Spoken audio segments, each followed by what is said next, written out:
کسب والی بڑی ٹیکنالوجی ہے بھائی.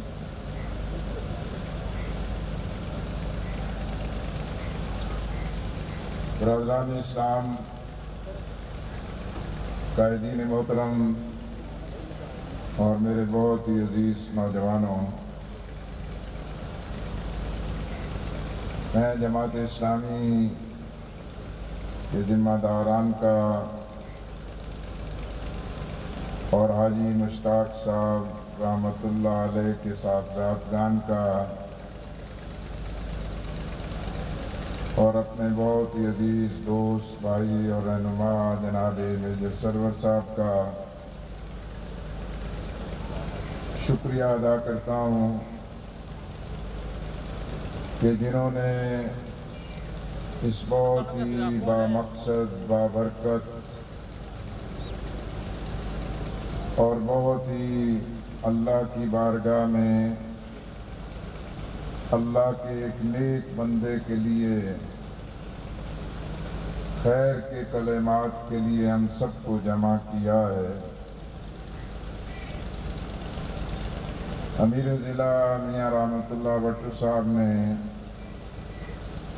بہت ہی شاندار طریقے سے ہر پہلو کو بیان کیا ہے. موت ایک اٹل حقیقت ہے.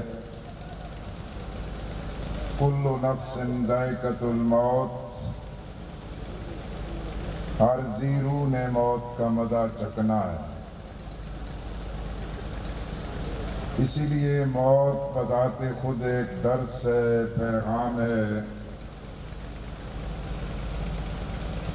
کہ جانے والا تو اپنی مہلت عمل کی تکمیل کے بعد رخصت ہو گیا ہے. جو پیچھے رہ گئے ہیں وہ اپنے آئندہ کے مراحل کی تیاری کریں. رسول اللہ صلی اللہ علیہ وسلم کا فرمان ہے کہ جسے موت آ لیتی ہے اور اس کے بارے میں لوگ جو بھی کلمات کہتے ہیں اللہ کے ہاں قبول ہوتے ہیں. اور آج جماعت اسلامی کے ایک مثالی رہنما حاجی مشتاق مرحوم و مغفور کے لیے جتنے بھی خیر کے کلمات کہے جا رہے ہیں انشاءاللہ اللہ کی بارگاہ میں وہ ضرور قبول ہوں گے اور ان کی درجات کی بلندی کا ذریعہ بنے. حاجی صاحب رحمت اللہ علیہ نے ساری زندگی شرافت میں، شریف النفسی میں، اللہ کی رضا کے لیے للہیت کے ساتھ اور رسول اللہ صلی اللہ علیہ وسلم کے عشق اور ان کی شفاعت کے متمنی ہونے کی حیثیت سے اپنی زندگی گزاری. وہ ایک ایسے انسان اور شخصیت تھے کہ جنہوں نے اپنے پہلے والے لوگوں کی تمام اچھائیوں میں روشنی تلاش کر کے اپنی شخصیت کو روشن کیا اور اپنی موت کے بعد اپنے پیچھے رہ جانے والوں کے لیے محنت کا، دعوت دین کا اور مخلوق خدا کی خدمت کا ایک بڑا ٹاسک اور چیلنج چھوڑ کے گئے. حاجی مشتاق رحمت اللہ علیہ اپنی زندگی میں بھی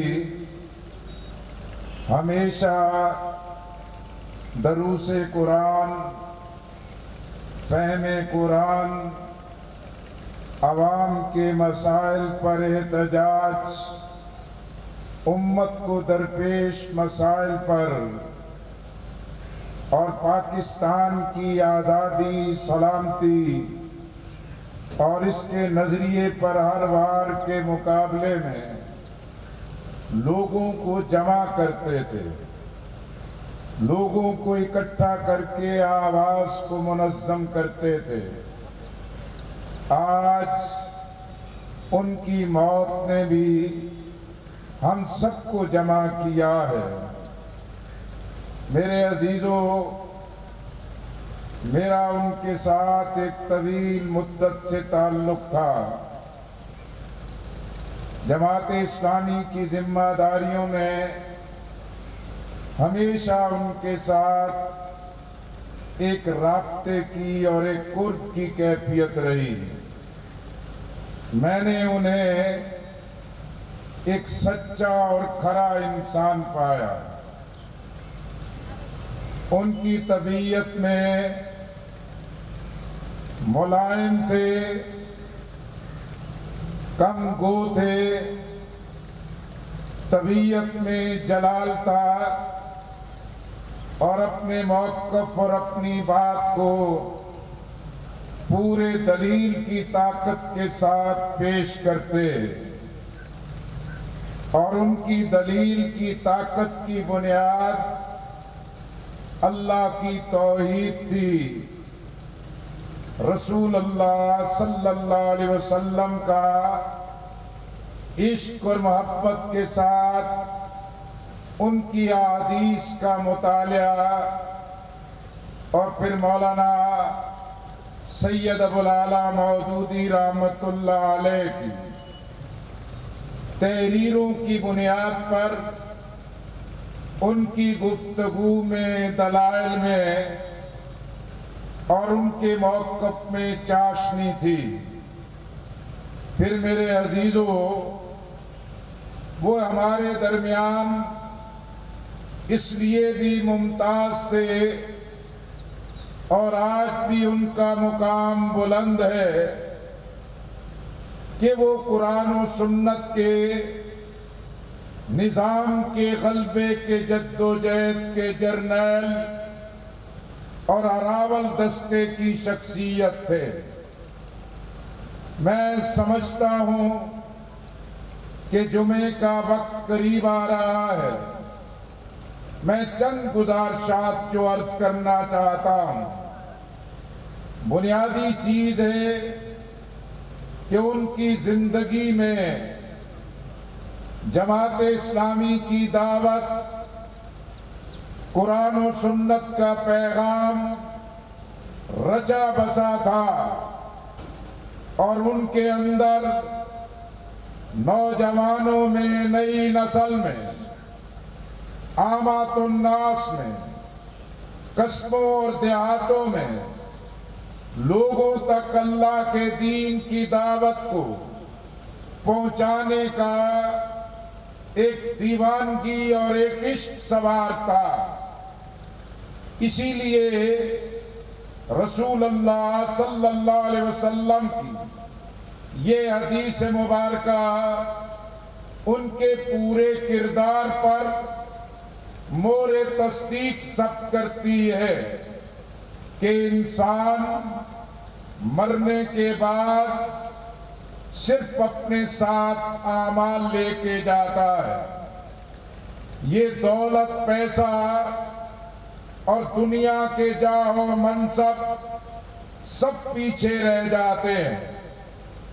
پھر اپنی زندگی میں جو شخص اللہ کو راضی کرنے، اللہ کے دین کی دعوت کو عام کرنے اور انسانوں کو بھٹکے راستوں سے واپس لا کے صراط مستقیم پر کھڑے رہنے اور چلانے کی جو سخت پیدا کرتا ہے، جو لوگوں کی مدد کرتا ہے، لوگوں کی خیر کے لیے منصوبے تیار کرتا ہے، مساجد کی، مدارس کی، دین کی تعلیم کی خدمت کرتا ہے، حقیقت میں یہی اس کی موت کے بعد اثاثہ اور سرمایہ ہے۔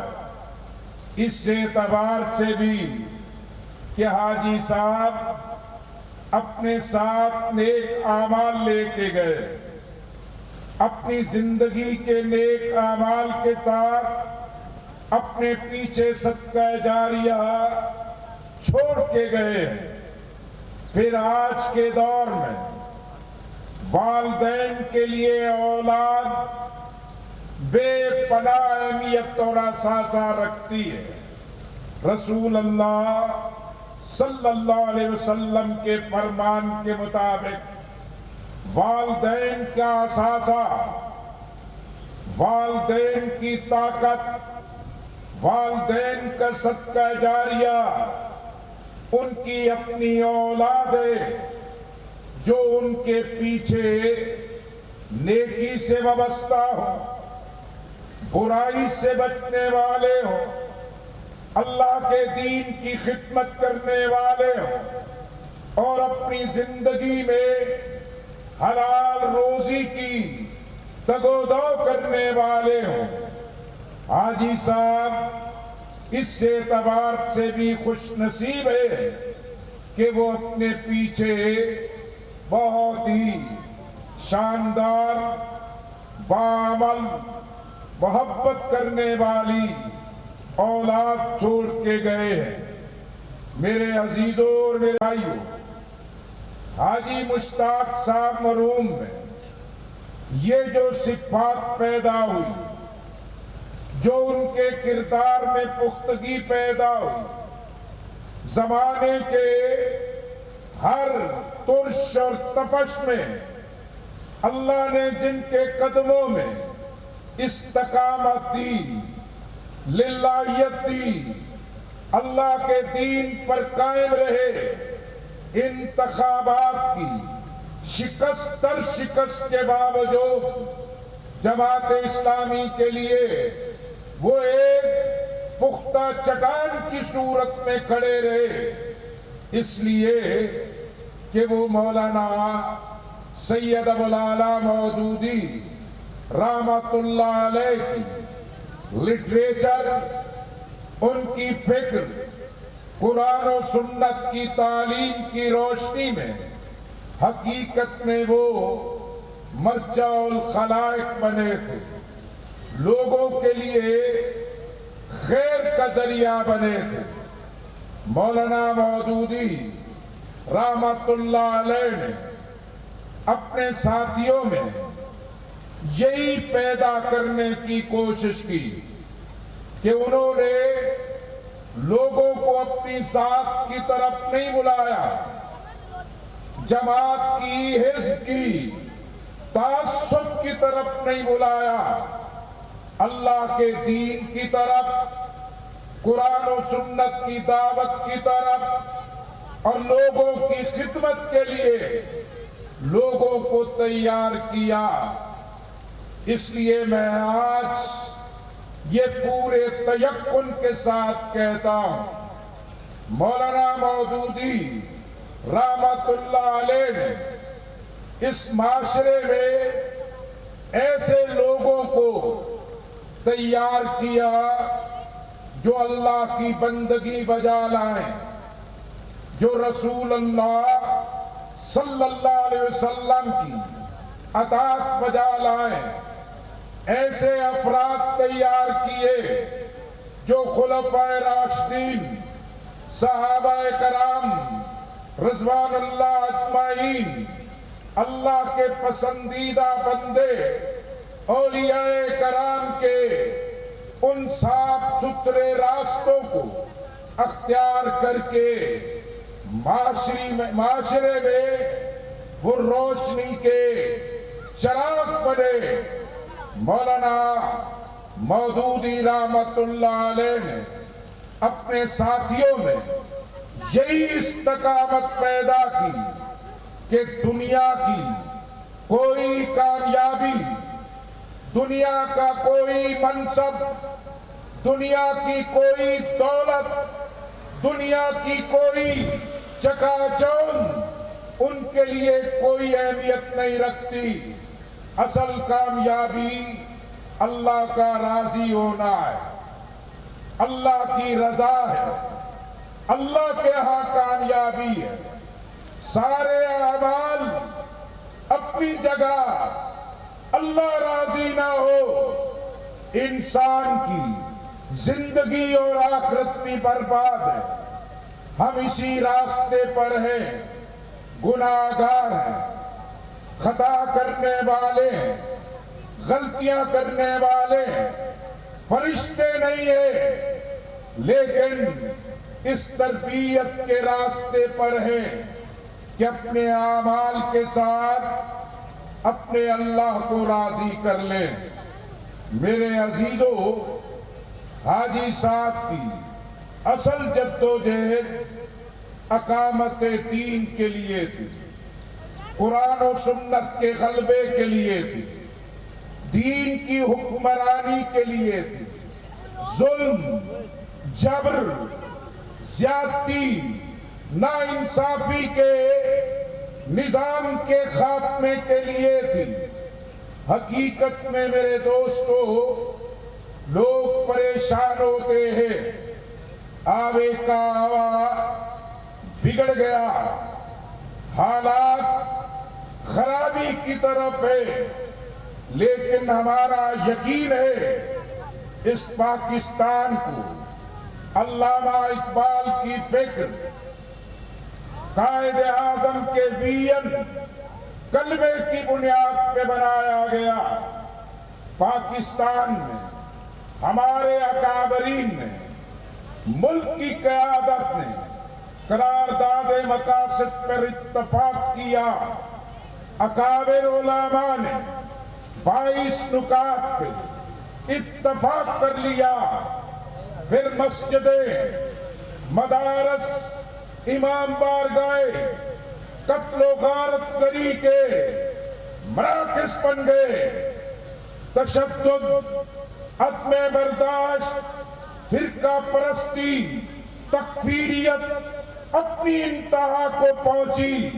اس وقت بھی علماء نے، اکابر قیادت نے مل کے ایک ضابطہ اخلاق بنایا جو تمام مسالک کے درمیان اس وقت بھی ایک اہم ترین ڈاکومنٹ ہے.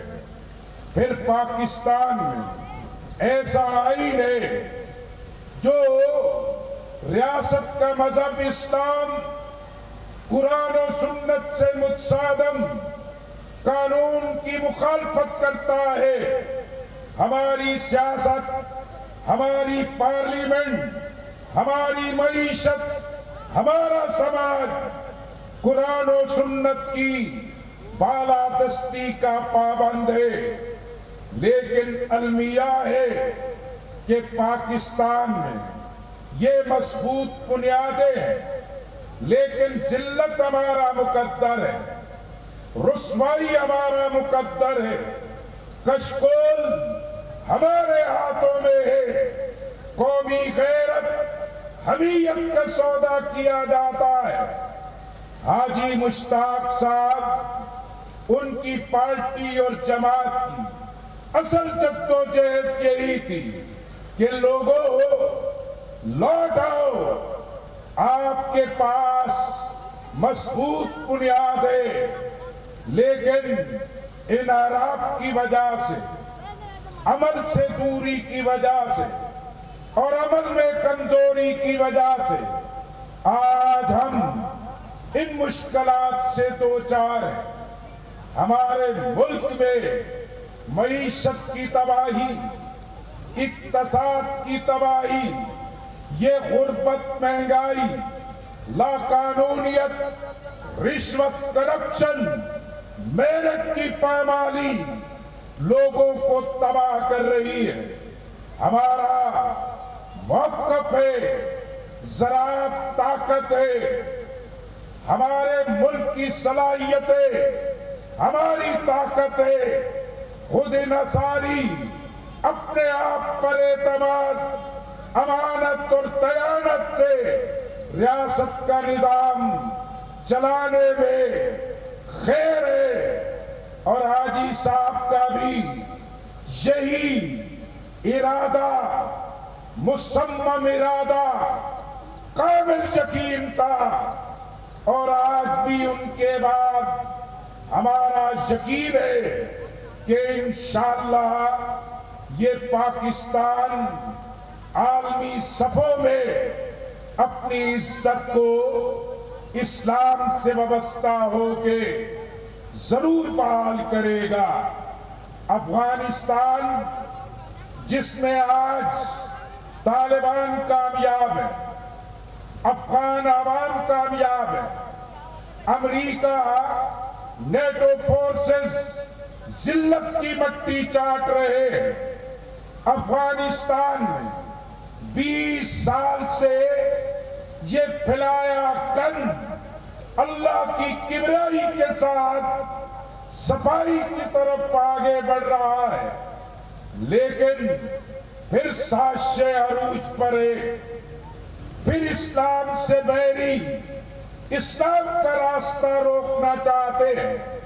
ہمارا موقف ہے کابل میں اسلام کا پرچم لہرائے، افغانستان میں امن اور استحکام آئے، افغانستان میں ہر طرح کی بیرونی مداخلت ختم ہونی چاہیے، اور ہم سمجھتے ہیں کہ دنیا کی آنکھیں کھلنی چاہیے۔ اب یہ اصول طے پہ گیا ہے، بندوق سے، طاقت سے، سازش سے، دہشت گردی سے، بم بارود سے انسانوں کو غلام نہیں بنایا جا سکتا۔ اشتراکیت کے بعد یورپ کا، امریکہ کا اسلام سے مخالفت کا یہ نظام ناکام ہو گیا ہے، اور انسانوں پر زبردستی راج کرنے کا یہ فلسفہ لپٹ رہا ہے۔ آج اتحاد امت کی ضرورت ہے، اپنے درمیان صفوں کو متحد کرنے کی ضرورت ہے۔ یہ اللہ کے نیک بندے، یہ دین کے متوالے، یہ جنت کے طلبگار جو دنیا میں رہتے ہوئے صرف اللہ کی خاطر زندگی گزارنے والوں کی تعزیت پہ، دعا میں، اس موت میں اصل پیغام یہی ہے کہ ہم اپنی زندگی کو ٹٹولے، اپنے بارے میں فکر کریں، اور آؤ حاجی مشتاق رحمت اللہ علیہ نے امانت سے، دیانت سے، خدمت سے، جدوجہد سے جو عزت پائی ہے، ہم بھی متحد ہو کے اللہ کے دین سے جڑ کے، قرآن و سنت کے پیغام سے جڑ کے، مخلوق خدا کی خدمت کے جذبے سے، اور انسانوں کی گردنوں پہ ظلم کے نظام کے خاتمے کے لیے متحد ہو جائے۔ آج حاجی صاحب رحمت اللہ علیہ کی اس ریلت پر دعا کے اس اجتماع میں اصل پیغام یہی ہے کہ آئیے حاجی مشتاق رحمت اللہ علیہ نے جس طرح عزت کی، وقار کی، عظمت کی زندگی گزاری ہے، ہم سب بھی اس عمل کو، اس راستے کو، اس جدوجہد کو اختیار کرے۔ میری دعا ہے کہ اللہ تعالی حاجی صاحب کی مغفرت کرے۔ ہمارا ایمان اور یقین ہے یہ پاکستان قیامت کی صبح تک سلامت رہے گا انشاءاللہ۔ اس سرزمین پہ کلمے کے لیے حاصل کرنے والی، اس سرزمین پہ مفاد پرستی کی، کرپشن کی، اغیار سے بزدلی اور ذہن کی غلامی کا یہ راج ختم ہوگا، اور یہ پاکستان پر قرآن و سنت کا نظام ہی انشاءاللہ عزت اور وقار کا ذریعہ بنے گا۔ وآخر دعوانا ان الحمدللہ رب العالمین۔